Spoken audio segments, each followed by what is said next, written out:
बिस्मिल्लाहिर्रहमानिर्रहीम।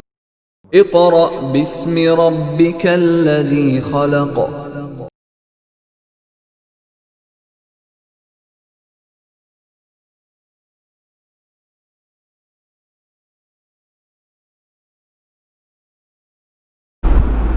बिस्मिल्लाहिर्रहमानिर्रहीम। Dear parents and students, अस्सलामु अलैकुम।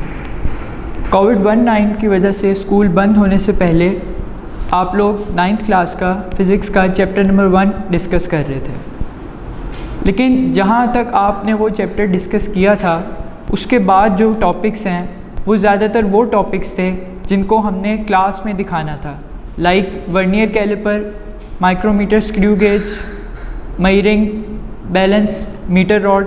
ऐसे इंस्ट्रूमेंट्स थे जिनको हमने आपको क्लास में लाकर दिखाना था, लेकिन अनफॉर्चुनेटली स्कूल जो है वो बंद हो गए और अब हम वीडियो लेक्चर्स की तरफ आ गए।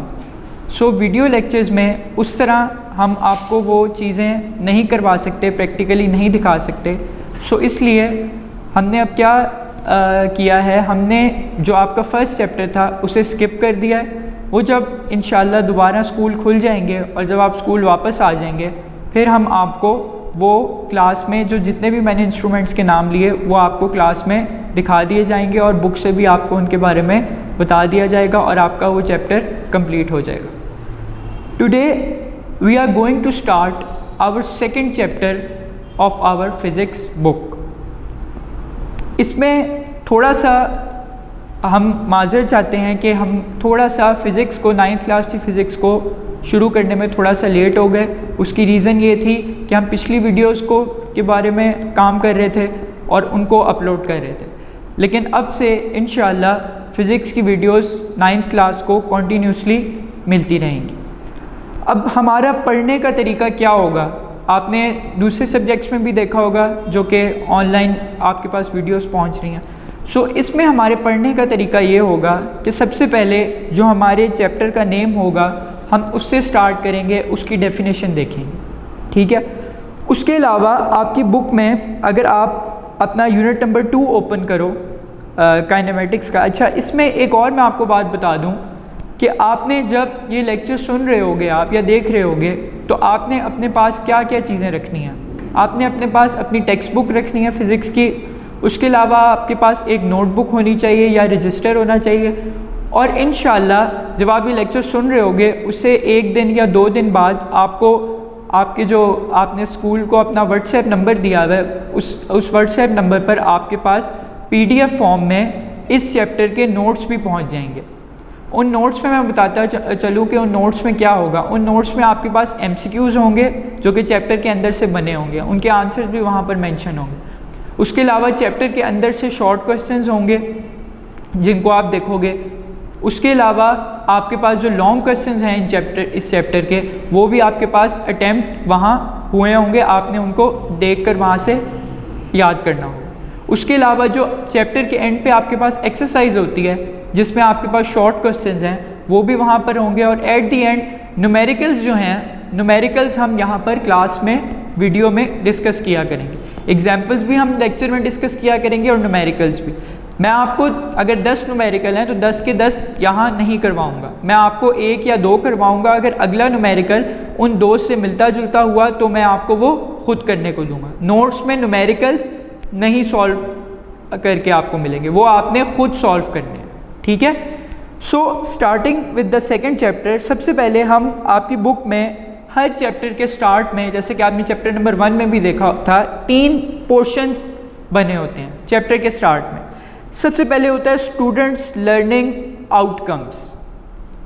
इसका क्या मतलब है? इसका मतलब ये है कि इस चैप्टर को पढ़ने के बाद, इस चैप्टर को अंडरस्टैंड करने के बाद स्टूडेंट्स के अंदर क्या कॉन्सेप्ट आएगा, ठीक है, या स्टूडेंट्स क्या समझने के काबिल होंगे। आउटकम्स मीन रिजल्ट्स, यानी कि उन लर्निंग से, उसको समझने से क्या रिजल्ट्स मिलेंगे।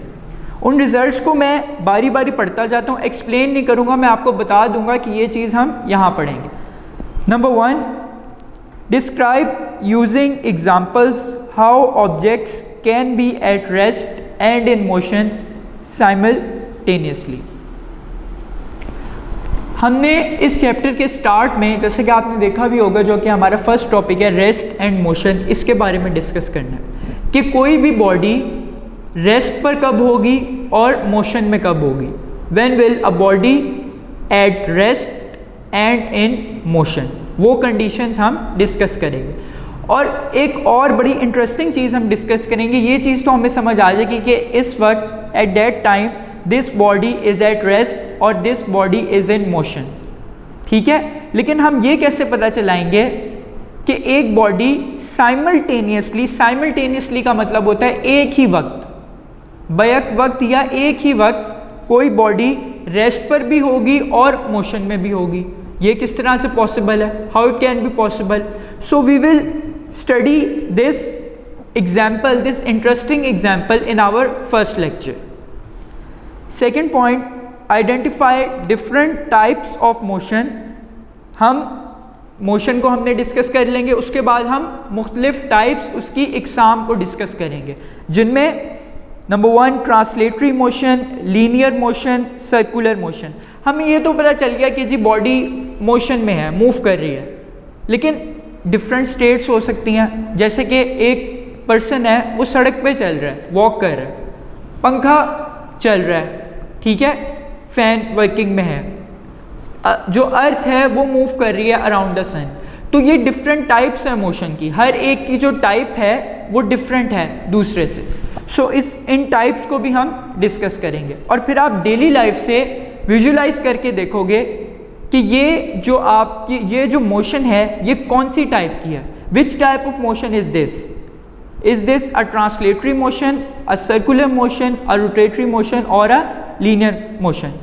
After studying this chapter, after understanding the concepts, you will be able to identify the types of motion from the daily life visualization. Third point, differentiate. Differentiate का मतलब क्या होता है? फ़र्क करना.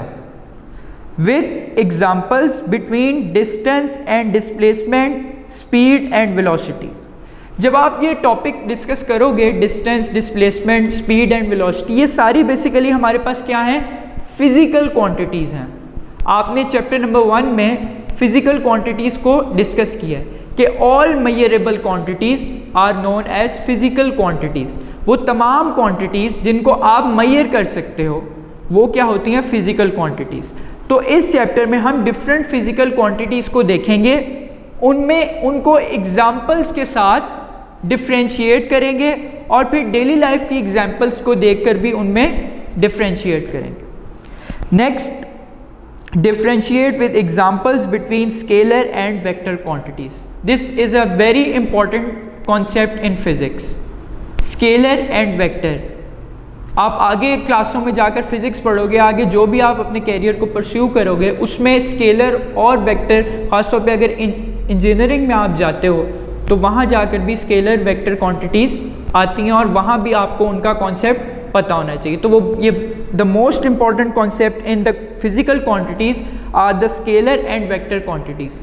After reading this chapter, after studying this chapter, you will be able to identify the difference between scalar and vector quantities. Represent vector quantities by drawing. अब ये बड़ा इंपॉर्टेंट कॉन्सेप्ट है। वेक्टर क्वांटिटीज़ को, जो कि हम आगे पढ़ेंगे, उनको हम ड्राइंग से रिप्रेजेंट करते हैं या ग्राफिकली रिप्रेजेंट करते हैं। आपने प्रीवियस क्लासेस में ग्राफ ड्रॉ किए होंगे, मुख्तलिफ दो क्वांटिटीज़ के दरमियान अगर हमने कोई रिलेशनशिप डिस्क्राइब करना हो तो उसके लिए हम किसकी हेल्प लेते हैं? उसके लिए हम ग्राफ की हेल्प लेते हैं। हम ग्राफिकली दो क्वांटिटीज़ को ग्राफ पेपर पर प्लॉट करते हैं या ड्रॉ करते हैं, और फिर उससे इंटरप्रेट करते हैं, वो देखते हैं कि वो जो लाइन बनी है ग्राफ से या जो कर्व बनी है वो क्या एक्सप्लेन कर रही है, ठीक है। So after studying this chapter you will be able to draw the graph of vector quantities, और how to represent, you will be able to identify, or you will be able to explain the vector quantities graphically. Next point, define the terms speed, velocity and acceleration. ये भी different physical quantities हैं, ये भी आप इस chapter में discuss करोगे। Next, plot and interpret distance time graph and speed time graph. अब अगर यहाँ आप देखो, यहाँ लिखा हुआ है डिस्टेंस डैश आगे टाइम, यानी कि दो क्वांटिटीज़ हैं, और आगे लिखा हुआ है ग्राफ, जो कि मैंने पहले भी एक्सप्लेन किया कि ग्राफ क्या रिप्रेजेंट करता है, it represents the relationship between two physical quantities. For example distance time, इनके दरमियान अगर रिलेशन मैंने बनाना है तो मैं ग्राफ के ज़रिए इनके दरमियान रिलेशन को डिस्कस करूँगा। उसके बाद स्पीड टाइम ग्राफ, इनके दरमियान में देखना है क्या रिलेशन है, उसको भी मैं ग्राफिकली देखूँगा। सो प्लॉट एंड इंटरप्रेट, इंटरप्रेट का मतलब होता है कि वो जो कर्व आई है, जो लाइन ग्राफ से हमारे पास आई है, वो क्या एक्सप्लेन कर रही है कि दोनों क्वांटिटीज़ में क्या रिलेशन है। इसको हम प्लॉट मीन्स ड्रॉ करना, और इंटरप्रेट उसको देखकर एक्सप्लेन करना कि ये क्या रिप्रेजेंट कर रही है। Next, determine and interpret the slope of distance time and speed time graph, ये भी बड़ा इंपॉर्टेंट कॉन्सेप्ट है, slope of distance time graph. Slope बड़ा इंपॉर्टेंट कॉन्सेप्ट है, आगे अगर आप मैथमेटिक्स में, अगर एफएससी में जाकर मैथमेटिक्स आप लेते हो, प्री इंजीनियरिंग लेते हो, तो वहाँ भी इसका बड़ा कॉन्सेप्ट है। तो ये भी हम इस चैप्टर में डिस्कस करेंगे। इससे आप ये भी you will be able to understand the concept of slope in the graph. Next, determine from the shape of the graph the state of a body. आप ग्राफिकली दो क्वांटिटीज़ के दरमियान कोई लाइन या कोई कर्व बना के ये भी आइडेंटिफाई करने के काबिल हो जाते हो कि ये बॉडी आया कि रेस्ट पर है, whether the body is at rest और इट इज़ इन मोशन, और it is moving with constant speed, और it is moving with variable speed. ठीक है, ये चीज़ भी हम आगे जाकर इस चैप्टर में डिस्कस करेंगे। Next, calculate the area under speed time graph to determine the distance travel by the moving body. उस जो ग्राफ आप बनाते हो, उसके जो कर्व आती है, जो लाइन आती है, उसके अंडर का एरिया आप कैलकुलेट कर कर जो है डिस्टेंस भी मेजर कर सकते हो। ये सारी चीज़ें हम डिस्कस करेंगे। Derive equations of motions for a body moving with uniform acceleration in a straight line using graph. अब ये ग्राफ से रिलेटेड सारी चीज़ें आ गई, ग्राफ आप पढ़ोगे, ग्राफ में ही सारी चीज़ें आ जाएंगी। Most important topic according to the exam point of view, equations of motion, वो हम इसमें डिस्कस करेंगे बड़ी अच्छी तरह, ग्राफ बना के उसको हम देखेंगे। Next, solve problems related to uniformly accelerated motion using appropriate equations, यानी कि अप्रोप्रिएट इक्वेशंस का यूज़ करते हुए ये जो पॉइंट है बेसिकली न्यूमेरिकल्स की तरफ आइडेंटिफाई कर रहा है। न्यूमेरिकल्स जो हम इस चैप्टर में करेंगे वो बता रहा है कि हम डेली लाइफ प्रॉब्लम से रिलेटेड न्यूमेरिकल्स को इक्वेशंस ऑफ मोशन की हेल्प से सॉल्व करेंगे। Last, solve problems related to free falling bodies using 10 metre पर second square as the acceleration due to gravity. अब हम इसको भी डिस्कस करेंगे कि जो एक्सेलरेशन ड्यू टू ग्रेविटी है, या इसको जो हम स्मॉल जी से रिप्रेजेंट करते हैं, ये क्या है हमारे पास, वो भी हम इस चैप्टर में डिस्कस करेंगे। So these all are the learning outcomes which जो कि आप क्या करोगे, आपके अंदर आ जाएंगे जब आप इस चैप्टर को डिस्कस करो। नेक्स्ट है जी हमारे पास investigation skills. Investigation skills basically क्या है, ये एक प्रैक्टिकल से रिलेटेड चीज़ें हैं। ठीक है, कि आप जब चैप्टर को पढ़ लोगे, कॉन्सेप्ट्स को ले लोगे, तो डेली लाइफ पर जब आप जाओगे, चीज़ों को देखोगे, तब आप उन कॉन्सेप्ट्स को उन डेली लाइफ के ऑब्जेक्ट्स पर लगाओगे और इन्वेस्टिगेट करोगे कि ये बॉडी रेस्ट पर है, ये मोशन में है, ये डिस्प्लेसमेंट है, ये डिस्टेंस है, ये स्पीड है, ये वेलोसिटी है, आप इन्वेस्टिगेट करोगे। अब उसमें क्या है, demonstrate various types of motion so as to distinguish का मतलब भी डिफ्रेंशिएट करना ही होता है between translatory, rotatory and vibratory motions. अब आप डिफरेंट अपने इर्द गिर्द जो भी ऑब्जेक्ट्स देखोगे, उसमें आप, मैंने जैसे टाइप्स ऑफ मोशन की बात की, आप मुख्तलिफ टाइप्स ऑफ मोशन को देखकर बताओगे ये कौन सा है, जैसे ट्रांसलेटरी है, रोटेटरी है या vibratory motion. Measure the average speed of 100 metre sprinter. आपने ज़्यादातर ये जो आपके पास ओलंपिक गेम्स होती हैं या दूसरी गेम्स होती हैं, इनमें आपने जो रेसिंग के कॉम्पिटिशन्स होते हैं, उनमें जो रेसिंग कॉम्पिटिशन्स में जो एथलीट्स हिस्सा लेते हैं, जो कि रेस करते हैं, उनको हम क्या कहते हैं, उन्हें हम कहते हैं स्प्रिंटर। स्प्रिंट का मतलब होता है यानी कि दौड़ लगाना जिसे हम कहते हैं। तो स्प्रिंटर वो जो कि उस रेस में क्या करता है, रनिंग करता है। ठीक है, सो उसकी हम एवरेज स्पीड भी 100 मीटर स्प्रिंटर अलग होगा, 50 मीटर अलग, 150 मीटर, ये सारी चीज़ें अलग होंगी। तो हम इसमें उसकी एवरेज स्पीड भी निकालेंगे 100 मीटर स्प्रिंटर की। लास्ट बड़ा इंपॉर्टेंट हमारे पास एक कॉन्सेप्ट है जो कि है science, technology and society connection. अच्छा, ये तो हम देख लेते हैं जब हम पढ़ते हैं कोई भी सब्जेक्ट, हम पेपर पॉइंट ऑफ व्यू से उसे देख लेते हैं, हम अच्छा याद कर लेते हैं, अच्छे नंबर आ जाते हैं। लेकिन जो हमारा असल पर्पज़ है पढ़ने का, कि हम जब भी हम कोई प्रोफेशन को अडॉप्ट करते हैं, जब हम पढ़ लेते हैं, फॉर एग्ज़ाम्पल हम डॉक्टर बन जाते हैं या हम इंजीनियर बन जाते हैं, उसके बाद हमारा क्या काम होता है कि हम जितना हमने अब हमारे अंदर नॉलेज आया है, जितना हमने जो चीज़ सीखी है, उसे हम सोसाइटी को डिलीवर करें, जो हमारी आम इंसानियत है उसको डिलीवर करें। ठीक है, सो ये बहुत 3 आपके पास इंपॉर्टेंट पिलर्स हैं, science, technology and society connection, कि आप इस चैप्टर को पढ़ने के बाद इस साइंस, टेक्नोलॉजी और सोसाइटी के कनेक्शन को किस तरह से आपस में जोड़ सकते हो। अगर आप बोर्ड की तरफ देखो डायग्राम पे, तो मैंने यहाँ पर एक ट्रायंगल ड्रॉ किया है। ट्रायंगल आप सबको पता होगा क्या होती है, आप 1 क्लास से पढ़ते हुए आ रहे हो ट्रायंगल के बारे में। अब मैंने यहाँ पर एक ट्रायंगल ड्रॉ किया जिसकी 3 साइड्स पे मैंने 3 चीज़ों को मेंशन किया। नंबर 1 क्या है, साइंस। अब साइंस क्या है, साइंस की डेफिनेशन आप पहले चैप्टर में पढ़ के आ गए हो। ठीक है, कि ऐसी नॉलेज जो हमें एक्सपेरिमेंट्स और ऑब्जर्वेशन से गेन हो, उसे हम क्या कहते हैं, साइंस। यानी कि हम क्या करते हैं, हम ऑब्जर्वेशंस करते हैं, मुख्तलिफ रिसर्च करते हैं, मुख्तलिफ चीज़ों पे जो साइंटिस्ट होते हैं वो रिसर्च करते हैं, उसके बाद एक्सपेरिमेंट को परफॉर्म करते हैं। सो जो रिजल्ट्स आते हैं, जो उनको नॉलेज मिलती है, उसको हम क्या कहते हैं, साइंस कहते हैं। ठीक है, अच्छा, सबसे पहले पिलर पे मैंने जो एक उसका कॉर्नर है उस पर मैंने साइंस को शो किया। अगर आप सेकंड पे देखो कॉर्नर पे, तो मैंने वहाँ शो किया है टेक्नोलॉजी को। ठीक है, ये क्या है, टेक्नोलॉजी। और थर्ड पे मैंने कॉर्नर पे शो किया है सोसाइटी। अब ये क्या क्या चीज़ें, इनको हम 1 बाय 1 देखते हैं। साइंस का मैंने आपको बता दिया कि साइंस क्या करती है, साइंस मुख्तलिफ रिसर्च करती है और फिर मुख्तलिफ लॉज देती है हमें। मुख्तलिफ साइंटिस्ट जो होते हैं वो हमें लॉज देते हैं कि ये चीज़ इस तरह से है। उसके बाद बारी आती है टेक्नोलॉजी की। टेक्नोलॉजी क्या करती है, वो जो साइंस ने उनको रिसर्च दी होती है, जो लॉज दिए होते हैं, उनको वो क्या करती है, मुख्तलिफ गैजेट्स पे अप्लाई करती है, मुख्तलिफ इंस्ट्रूमेंट्स पर अप्लाई करती है। ठीक है, वो जो आपके पास जो लॉज होते हैं उन्हें जब वो अप्लाई करती है तो वो कोई गैजेट या कोई डिवाइस को डेवलप करते हैं। ठीक है, साइंस ने उनको बता दिया ये चीज़ इस तरह, उन्होंने उस चीज़ को डेवलप कर दिया।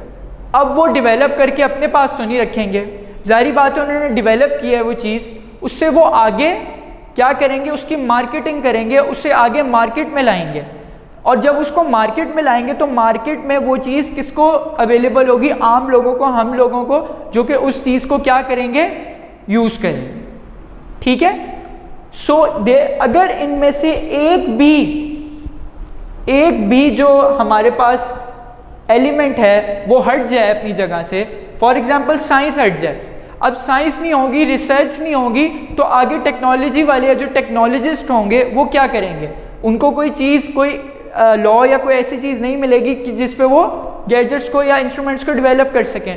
सो अगर रिसर्च नहीं होगी, साइंस नहीं होगी, तो फिर भी ये ट्रायंगल कंप्लीट नहीं।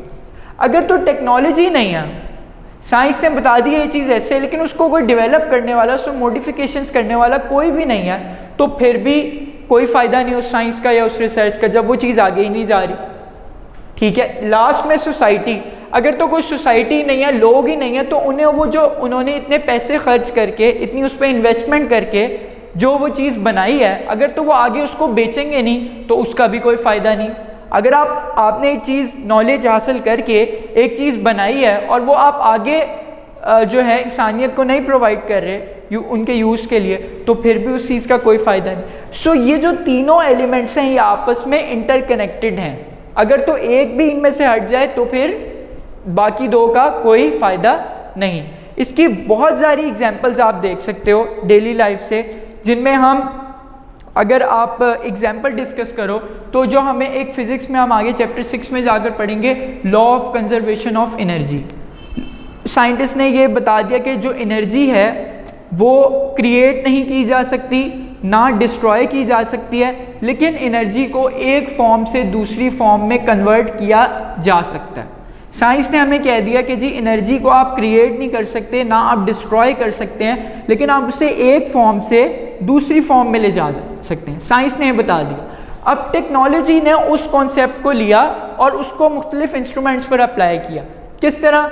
आप इलेक्ट्रिसिटी की एग्जांपल लो। इलेक्ट्रिसिटी जनरेशन को अगर आप देखो, ठीक है, तो क्या होता है बेसिकली ये सारा जो आपका प्रोसेस है ये डैम से स्टार्ट होता है। डैम पर हमारे पास एक ख़ास पोटेंशियल पे, एक ख़ास हाइट पर वाटर को हमने स्टोर किया होता है, ठीक है। जब वो ख़ास हाइट पर स्टोर होता है, अभी शायद ये चीज़ आपको इतनी बेटर समझ ना है क्योंकि अभी आप उस चैप्टर में नहीं गए, लेकिन शायद ये चीज़ आपने पहले पढ़ी हो 8th क्लास 7th क्लास में, कि जब पानी एक ख़ास हाइट पर उसे हम डैम में स्टोर करते हैं तो उसके पास पोटेंशियल एनर्जी होती है। अब मैंने क्या कहा था कि साइंस ने कहा एनर्जी को हम एक फॉर्म से दूसरी फॉर्म में कन्वर्ट कर सकते हैं। अब किस तरह उन्होंने किया? पानी था हमारे पास, ठीक है, एक ख़ास हाइट पर स्टोर था, ठीक है, इसको मैं यहाँ करता हूँ, ये फॉर एग्जांपल वाटर है, यहाँ पर एक ख़ास हाइट पर स्टोर है, इसके पास इस वक्त है जी पोटेंशियल एनर्जी, ठीक है। वाटर ने फ्लो करना स्टार्ट किया। वाटर जब नीचे फ्लो हुआ तो जब कोई भी चीज़ किसी मोशन में आ जाती है, कोई भी ऑब्जेक्ट किसी मोशन में आ जाता है तो उसके पास आ जाती है काइनेटिक एनर्जी। सो पहले थी पोटेंशियल एनर्जी, पोटेंशियल एनर्जी से एनर्जी किस में कन्वर्ट हो गई? Kinetic energy. काइनेटिक एनर्जी ने आगे क्या किया? आगे टरबाइंस लगी होती हैं, उन टरबाइंस को उसने क्या किया? फॉर एग्जांपल मैं कहता हूँ यहाँ मेरे पास जो है इस तरह वो टरबाइंस लगी, ठीक है। सो टरबाइंस ने आगे काइनेटिक एनर्जी को, जैसे पानी आकर इन पर फॉल किया, इन्होंने अपनी रोटेटरी मोशन क्या कर दी? स्टार्ट कर दी, अपनी रोटेशन स्टार्ट कर दी, जिन्हें हम रोटेशनल काइनेटिक एनर्जी भी कहते हैं। सो काइनेटिक एनर्जी से वो एक और फॉर्म रोटेशनल काइनेटिक एनर्जी में कन्वर्ट हो गई। उसके बाद क्या हुआ? टरबाइन के बाद जब वो टरबाइंस घूमी, आप आगे जाकर चैप्टर 10th क्लास में इलेक्ट्रोमैग्नेटिज्म के चैप्टर में डिस्कस करोगे कि हम जब किसी सोर्स को इलेक्ट्रोमैग्नेटिक फील्ड में हम उसमें मोशन को प्रोड्यूस करते हैं तो उसमें बेसिकली इलेक्ट्रोमैग्नेटिक फ्लक्स चेंज होता है, जिसकी वजह से इलेक्ट्रिसिटी जनरेट होती है। आप इसे अगर आसान मायनों में समझ लो तो वो जो मैकेनिकल एनर्जी होती है, जो रोटेशनल काइनेटिक एनर्जी होती है, बेसिकली ये पोटेंशियल एनर्जी और काइनेटिक एनर्जी दोनों मैकेनिकल एनर्जी की टाइप्स हैं, ठीक है। सो पोटेंशियल से काइनेटिक, काइनेटिक से रोटेशनल काइनेटिक एनर्जी, जैसे वो टरबाइन घूमती है फिर आगे हमारे पास इलेक्ट्रिसिटी प्रोड्यूस होती है। So kinetic, rotational kinetic energy, rotational kinetic से आगे हमारे पास इलेक्ट्रिकल एनर्जी। इलेक्ट्रिकल एनर्जी, जब इलेक्ट्रिकल एनर्जी हमारे यहाँ, हमारे जो डोमेस्टिक एरिया में है वहाँ पहुँची, हमारे घरों में पहुँची, ठीक है, हमारे स्कूल्स में पहुँची, हम जब लाइट का स्विच ऑन करते हैं वो जो इलेक्ट्रिकल एनर्जी होती है वो किस एनर्जी में कन्वर्ट हो जाती है? लाइट एनर्जी में कन्वर्ट हो जाती है। So electrical energy will be converted into light energy. और अगर आप लाइट के बल्ब को या जो ट्यूब लाइट है उसको आप हाथ लगाओ तो आपको वो गर्म या हॉट या उसका टेम्परेचर बहुत ज़्यादा आपको लगता है। सो वो जो लाइट एनर्जी है वो आगे कन्वर्ट हो जाती है हीट एनर्जी में। सो अगर आप स्टार्ट से देखो तो एक एनर्जी की फॉर्म, दूसरी एनर्जी, फिर तीसरी, इस तरह आगे एनर्जी एक फॉर्म से दूसरी फॉर्म में क्या होनी शुरू हो गई? कन्वर्ट। सो साइंस ने हमें बताया कि क्या है, उस एनर्जी जो है वो एक फॉर्म से दूसरी फॉर्म में कन्वर्ट होती है। जो टेक्नोलॉजिस्ट थे, टेक्नोलॉजी की मदद से हमने एक प्रोसेस बना लिया इलेक्ट्रिसिटी जनरेशन का। वो काम, वो सारा डिज़ाइन किसने किया? टेक्नोलॉजी ने। टेक्नोलॉजी से आगे इलेक्ट्रिसिटी हम सोसाइटी के मेंबर्स या हम सोसाइटी वालों को या हमें जो आम लोग हैं उन तक वो इलेक्ट्रिसिटी पहुंची। तो स्टार्ट गेम कहाँ से हुई? साइंस से। फिर टेक्नोलॉजी ने उसको मॉडिफिकेशंस उसमें की, उसको गैजेट्स में अप्लाई किया और फाइनली वो किस पर आ गई? किस में आ गई? सोसाइटी के पास। और बेशुमार एग्जाम्पल जिसके हमारे पास हैं। आप अपनी अगर वॉशिंग मशीन ले लो तो वॉशिंग मशीन एक प्रिंसिपल पे वर्क करती है जिसको हम सेंट्रीफ्यूगल फोर्स कहते हैं, जो कि आप आगे नेक्स्ट चैप्टर में जाकर पढ़ोगे। वो भी साइंस ने वो फोर्स के बारे में बताया, उसको हमने उस वॉशिंग मशीन में वो प्रिंसिपल अप्लाई किया टेक्नोलॉजी ने, और फिर आगे उससे हमने वॉशिंग के लिए उसे यूज़ किया। रॉकेट की अगर आप एग्जाम्पल लो, जो रॉकेट्स हैं, ठीक है, जो डिफेंस के लिए, या एक अगर हमने दूसरे प्लेनेट पर जाना हो, ठीक है, तो उसके लिए हमें रॉकेट को यूज़ करना हो। तो रॉकेट का भी यही सेम प्रिंसिपल, रॉकेट का जो बेसिक प्रिंसिपल है उसमें न्यूटन्स का third law of motion apply होता है कि हर action, to every action there is an always equal but opposite reaction. ठीक है, या इसको अगर इस लॉ को आप आसानी से समझ सको तो आपके पास अगर एक बॉल है, ठीक है, आप फोर्स लगाकर बॉल को दीवार की तरफ फेंकते हो, ठीक है, तो आपने एक एक्शन प्रोड्यूस किया, बॉल गई दीवार पर, यह आपका एक्शन, और फिर क्या होता है, बॉल वापस आपकी तरफ आती है।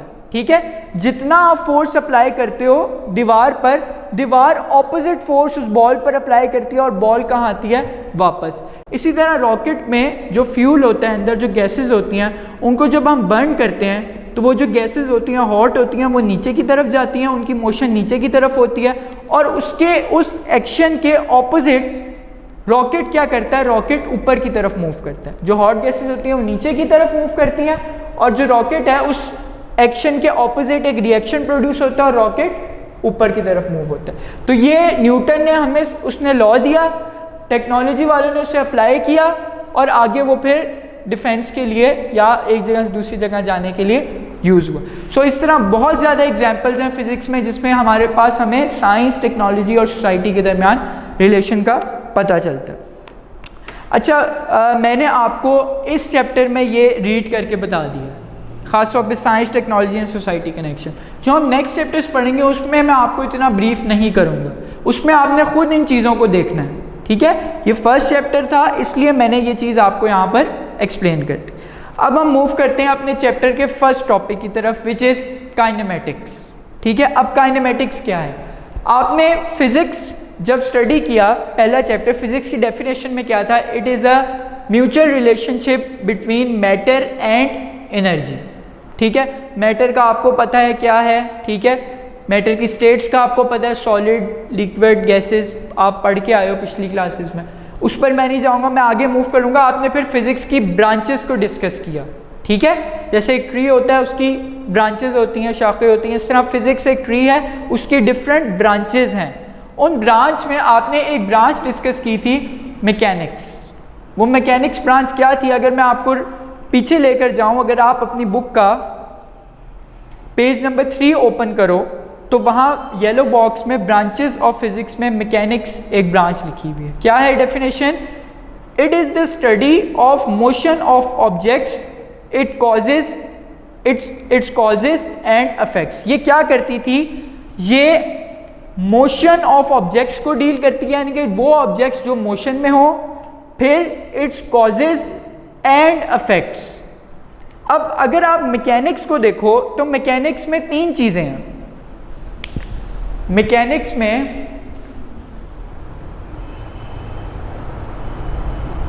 आपके पास 3 चीज़ें हैं। मोशन, स्टडी किसकी है? मोशन की। कॉजेस, वजह उस मोशन, वो मोशन क्यों प्रोड्यूस हुआ, वजह, और उस मोशन के इफेक्ट्स। ये 3 चीज़ें आती हैं हमारे पास मैकेनिक्स में कि एक बॉडी मोशन में है, हम इसमें क्या स्टडी करते हैं? मोशन ऑफ ऑब्जेक्ट्स, उनका कॉजेस कि वो मोशन क्यों प्रोड्यूस हुआ, और उस मोशन के बाद इफेक्ट्स क्या प्रोड्यूस हुए, वो है हमारे पास। ये 3 चीज़ें क्या हैं हमारे पास आती हैं मैकेनिक्स में। अब मैकेनिक्स की फर्दर 2 ब्रांचेस हैं। एक ब्रांच है हमारे पास काइनेमेटिक्स, जो कि हम इस चैप्टर में डिस्कस करेंगे, और एक ब्रांच है हमारे पास डायनेमिक्स या डायनेमिक्स, जो कि हम नेक्स्ट चैप्टर में डिस्कस करेंगे। अब इन दोनों ब्रांचेस में फर्दर इसकी जो 2 कैटेगरीज है मैकेनिक्स की, उनमें क्या फ़र्क है? काइनेमेटिक्स में हम सिर्फ ऑब्जेक्ट्स के मोशन को स्टडी करते हैं। ठीक है, कि ये इन ऑब्जेक्ट्स में मोशन हो रहा है। ठीक है, वो चीज़ हम सिर्फ डिस्कस करते हैं काइनेमेटिक्स में। जबकि डायनामिक्स या डायनामिक्स में उसमें हम उसके कॉजेस और इफेक्ट्स को भी डिस्कस करते हैं। ठीक है, डायनामिक्स में हम कॉजेस और इफेक्ट्स को भी डिस्कस करते हैं, लेकिन काइनेमेटिक्स में हम इन 2 चीज़ों को डिस्कस नहीं करते। काइनेमेटिक्स में हम सिर्फ उनके मोशन को स्टडी करते हैं कि वो मोशन में है, उस मोशन के दौरान क्या हो रहा है उनको हम डिस्कस करते हैं। उनके कॉज को डिस्कस नहीं करेंगे, वो मोशन क्यों प्रोड्यूस हुआ, बिकॉज मोशन तभी प्रोड्यूस होता है जब हम फोर्स को अप्लाई करते हैं, किसी बॉडी पर फोर्स अप्लाई करते हैं तो उसमें मोशन प्रोड्यूस होता है। लेकिन इस चैप्टर में हम कहीं भी फोर्स के बारे में डिस्कस नहीं करेंगे, ठीक है। We will not discuss anything about the effects or causes like force in this chapter. We will only study the motion of the objects. So the branch of mechanics की वो branch in which जिसमें we study the motion of objects, जिसमें हम क्या करेंगे, हम objects के motion को डिस्कस करेंगे without studying the cause and effects of motion. Without निकाल देंगे studying the effects of the causes and effects of motion, कि हम motion के effects और causes को डिस्कस नहीं करेंगे। आई थिंक कि आपको ये समझ आ गई होगी चीज़। ये आपका फर्स्ट शॉर्ट क्वेश्चन है, ठीक है। अब कुछ बच्चे जो हैं जिन्होंने पहले भी पढ़ा हुआ है मुझसे, लेकिन हो सकता है कुछ बच्चे अभी नए आए हों या कोई और भी वीडियोस देख रहे हैं, सो उनके लिए मैं आप थोड़ा सा एक्सप्लेन करता जाऊँ, क्योंकि आपका भी फर्स्ट फेज़ है 9th क्लास का। कुछ बच्चों ने हो सकता है बोर्ड के पेपर दिए हों, कुछ ने ना दिए हों। सो उनमें अगर आपके पास क्वेश्चन आता है डिफाइन काइनेमेटिक्स, ठीक है, डिफाइन काइनेमेटिक्स, तो आपने क्या करना है, आपने हेडिंग देनी है सबसे पहले काइनेमेटिक्स की, उसके बाद उसकी डेफिनेशन लिखनी है। डेफिनेशन कोशिश करनी है, मैंने आपको यहाँ समझाने के लिए लिखी है, लेकिन कोशिश आपने, बल्कि कोशिश नहीं, आपने करना ये है कि डेफिनेशन आपने बुक से ही देखनी है। सो अगर आप पेज नंबर 28 पर आओ, last paragraph, second line, page number 28 of your text book, last paragraph, second line, kinematics की डेफिनेशन दी हुई है। काइनेमेटिक्स क्या है? Kinematics is the study of motion of an object without discussing the cause of the motion. Cause यहाँ पर लिखा हुआ है, बेसिकली इफेक्ट्स भी होते हैं, हम इफेक्ट्स को भी डिस्कस नहीं करते, इफेक्ट्स को भी हम नेक्स्ट चैप्टर में डिस्कस करेंगे डायनामिक्स में। Kinematics is the study of motion of an object without discussing the cause of the motion. अब इसकी एग्जाम्पल क्या होगी? मैंने आपको बताया हुआ पहले भी कि जहाँ पेपर में वर्ड क्वेश्चन डिफाइन आ जाए तो डिफाइन का मतलब ये नहीं सिर्फ डेफिनेशन लिखकर क्वेश्चन ख़त्म, आपने उसके साथ कोई एग्जाम्पल देनी है। अगर कोई फिजिकल क्वांटिटी की डेफिनेशन है, फॉर एग्जांपल डिफाइन फोर्स, तो साथ में फोर्स की डेफिनेशन के साथ उसका यूनिट भी लिखना है, the unit of force is Newton, ठीक है। सो यहाँ भी आप एग्जाम्पल क्या दोगे? आप एग्जाम्पल दोगे इन काइनेमेटिक्स, फॉर एग्जाम्पल की heading, for example in kinematics we study velocity, ठीक है, डिस्प्लेसमेंट, डिस्टेंस एंड एक्सेलरेशन।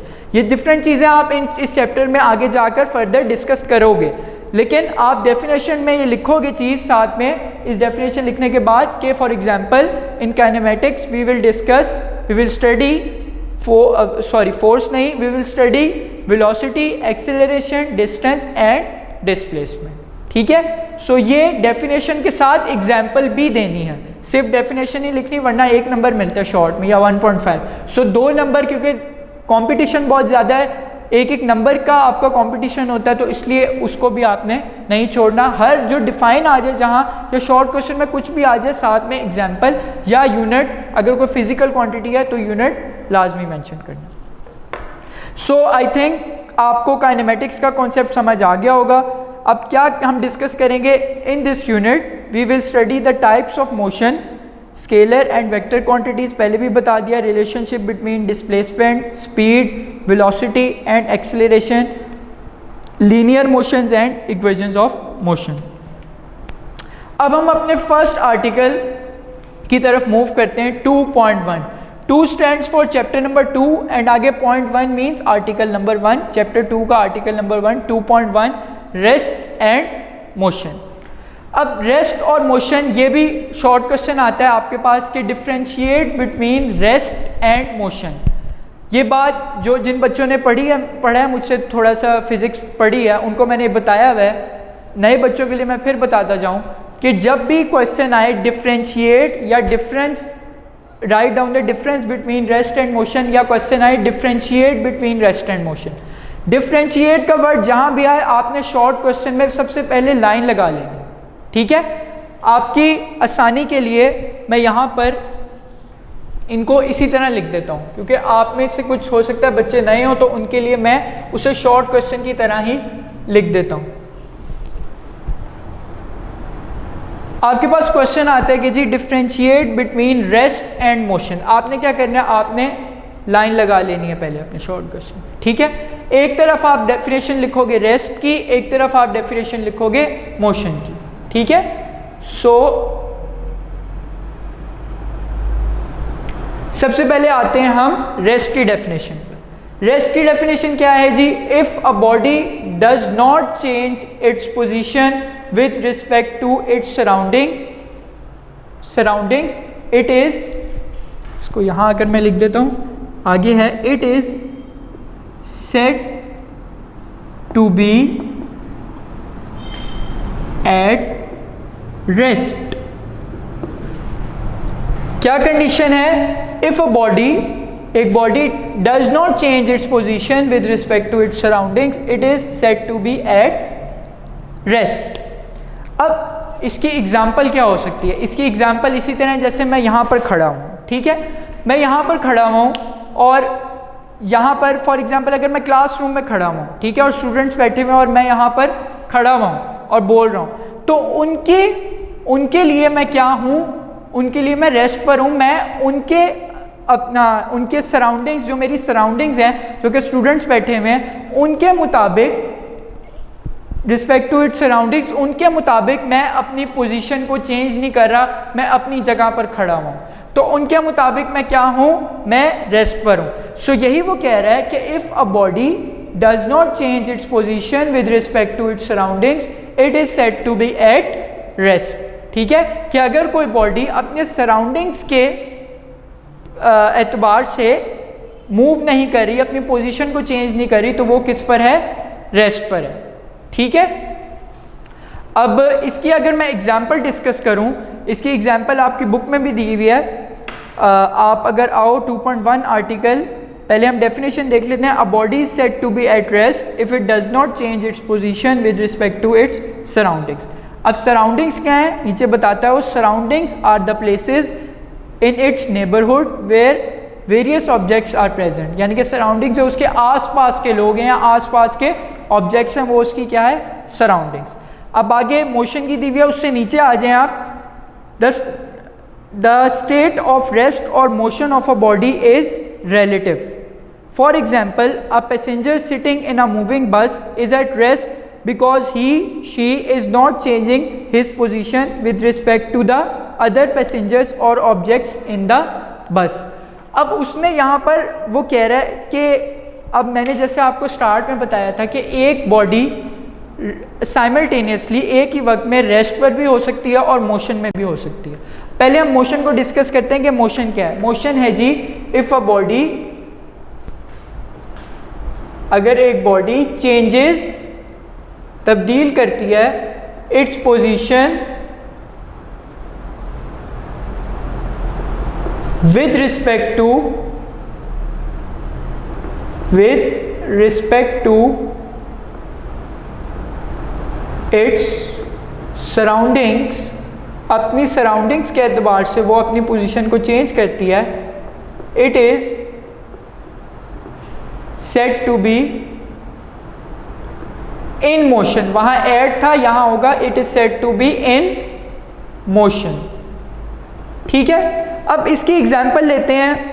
अब इसकी वही एग्जांपल्स मैं करता हूं कि अगर मैं पढ़ा रहा हूं स्टूडेंट्स को और मैं साथ साथ चल भी रहा हूं, ठीक है, मूव करते करते बोल रहा हूं साथ साथ, तो उनके स्टूडेंट्स के नज़र से या उनके एतबार से मैं मोशन में हूँ, मैं अपनी पोजीशन को टाइम के साथ साथ क्या कर रहा हूँ, चेंज कर रहा हूँ। फर्स्टली मैं रेस्ट पर था, उसके बाद जब मैंने मूव करना शुरू कर दिया तो सराउंडिंग के एतबार से मैं किस में आ गया, मोशन में।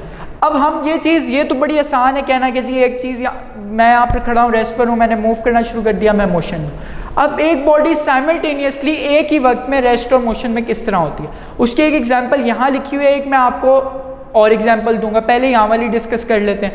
वो कह रहा है कि आप बस में बैठे हुए हैं, आप बस में सफ़र कर रहे हैं, ठीक है, और आप अपनी जो बस की सीट है उस पर बैठे हुए हैं, ठीक है, और बस जो है वो चल रही है। अब बस जब चल रही है तो आपके आसपास जो लोग बैठे हुए हैं, आपकी जो सराउंडिंग्स हैं, उनके एतबार से, उनके देखने के लिहाज से आप किस में हो, आप रेस्ट की कंडीशन में, क्योंकि आप उस बस सीट पे बैठे हो, बस मूव कर रही है, ठीक है। यही वो कहता है कि जो रेस्ट और मोशन की स्टेट है रिलेटिव है। ये रिलेटिव मतलब कंपेयर करने के हिसाब से कि मैं इस वक्त, या आप बस में बैठे हुए हो, ठीक है, आप रेस्ट में हो जो अंदर बैठे हुए लोग, ठीक है। द स्टेट ऑफ रेस्ट और motion of a body is relative. For example, a passenger sitting in a moving bus is at rest because she is not changing his position with respect to the other passengers or objects in the bus। ये आपको चीज़ समझ आ गई होगी कि उस बस में बैठे हुए लोगों के एतबार से मैं रेस्ट, या आप बैठे हुए तो रेस्ट पर हो। लेकिन to an observer outside the bus, एक ऐसा बंदा जो आपको बाहर से ऑब्जर्व कर रहा है, जो कि बस के बाहर खड़ा हुआ है, ठीक है, जो कि बस के बाहर बस स्टॉप पे फॉर एग्जांपल खड़ा हुआ है, और बस आई और मूव करना, बस ने स्टार्ट कर दिया, एक बंदा आपको बाहर से देख रहा है, एक ऑब्जर्वर आपको बाहर से ऑब्जर्व कर रहा है। But an observer outside the bus, the passengers and the objects inside the bus are in motion, कि उसके एतबार से उसे ये लगेगा कि आप मूव कर रहे हो, क्योंकि बस भी मूव कर रही है तो उसे लगेगा आप भी अंदर मूव कर रहे हो, ठीक है। आपने शायद देखा भी हो, आप खड़े हुए हो सड़क पे और गाड़ी आपके सामने से गुजर गई है और आप उसके अंदर जो पैसेंजर्स बैठे हुए हैं आपको लगता है वो भी मोशन में, लेकिन जो अंदर लोग बैठे हुए हैं वो आपस में एक दूसरे के लिहाज से रेस्ट पर हैं, क्योंकि वो तो मूव नहीं कर रहे। लेकिन जो बाहर ऑब्जर्वर है, जो कि बाहर आपको देख रहा है, उसके एतबार से आप क्या हो, मोशन में हो। तो एक ही वक्त में एक आदमी के लिए आप रेस्ट पर हो और एक के लिए आप मोशन में हो। So you are simultaneously in the state of rest and in the state of motion। इसकी एक और प्रैक्टिकल एग्जांपल डिस्कस करते हैं। आपको पता है कि जो हमारी अर्थ है, हम क्योंकि प्लेनेट अर्थ पर हैं, हमारी जो अर्थ है वो कंटिन्यूसली क्या कर रही है, रिवॉल्व कर रही है अराउंड द सन, ठीक है। अब हो क्या रहा है, जो मैं यहाँ पर खड़ा हुआ हूँ, ठीक है, आप मुझे देख रहे हो, स्टूडेंट्स बैठे हुए हैं, उनके लिए मैं रेस्ट पर हूँ, लेकिन अर्थ जब कंटिन्यूसली मूव कर रही है, रिवॉल्व कर रही है अराउंड द सन, तो हम लोग जितने भी पर्सन्स, ठीक है, अर्थ पर प्रेजेंट हैं, हम भी मूव कर रहे हैं रिलेटिवली अर्थ के साथ। सो इसीलिए उसने यूज़ किया था वो sentence, the state of rest और motion of a body is relative. ये हर एक के एतबार से डिफरेंट चीज़ है। आपके एतबार से मैं इस वक्त यहाँ खड़ा हूँ, लेकिन अर्थ मूव कर रही है, कंटिन्यूसली रिवॉल्व कर रही है। सो उसके लिए उस स्टेट में अगर आप मुझे देखो तो अर्थ रिवॉल्व कर रही है, जैसे बस की एग्जांपल थी, बस मूव कर रही थी, जो उसके अंदर लोग थे वो भी ऐसा लग रहा था कि वो भी मूव कर रहे हैं, ठीक है। सो अर्थ मूव कर रही है, सो अर्थ के अंदर जितने भी लोग हैं ऐसा लगेगा कि वो भी क्या कर रहे हैं, मूव कर रहे हैं। तो साइमल्टेनियसली मैं आपके लिए रेस्ट पर हूँ, लेकिन मैं अर्थ के साथ साथ मैं भी अर्थ को, अगर अर्थ को हम सिस्टम के तौर पर कंसीडर करें तो मैं भी मोशन में हूँ। इसी तरह अगर मैं गाड़ी में मूव कर रहा हूँ, बाहर वाले ऑब्जर्वर के लिए मैं मोशन में हूँ, लेकिन अंदर बैठने वालों के लिए मैं किस में हूँ, मैं रेस्ट पर हूँ। सो मैं उम्मीद करता हूँ कि ये जो मैंने दो एग्जांपल्स दिए हैं इससे आपको बहुत अच्छी तरह से समझ आ गया हो। बेटा आज हमने दो शॉर्ट क्वेश्चंस डिस्कस किए हैं। नंबर 1, डिफाइन काइनेमेटिक्स, डेफिनेशन और 7 एग्जाम्पल मैंने आपको बताया। In kinematics we will study velocity, acceleration, distance and displacement, जो कि हम आगे जाकर फर्दर डिस्कस भी करेंगे। उसके बाद दूसरा शॉर्ट क्वेश्चन हमने किया differentiate between rest and motion. उसमें मैंने आपको बताया लाइन लगानी है, एक तरफ रेस्ट की डेफिनेशन, एक तरफ मोशन की जो बुक में लिखी हुई है, और एग्जाम्पल भी देनी है। डिफरेंस में भी कम से कम 2 डिफरेंस देने हैं आपने। अब एग्जाम्पल आप क्या देखते हो, रेस्ट में आप एग्जाम्पल दोगे।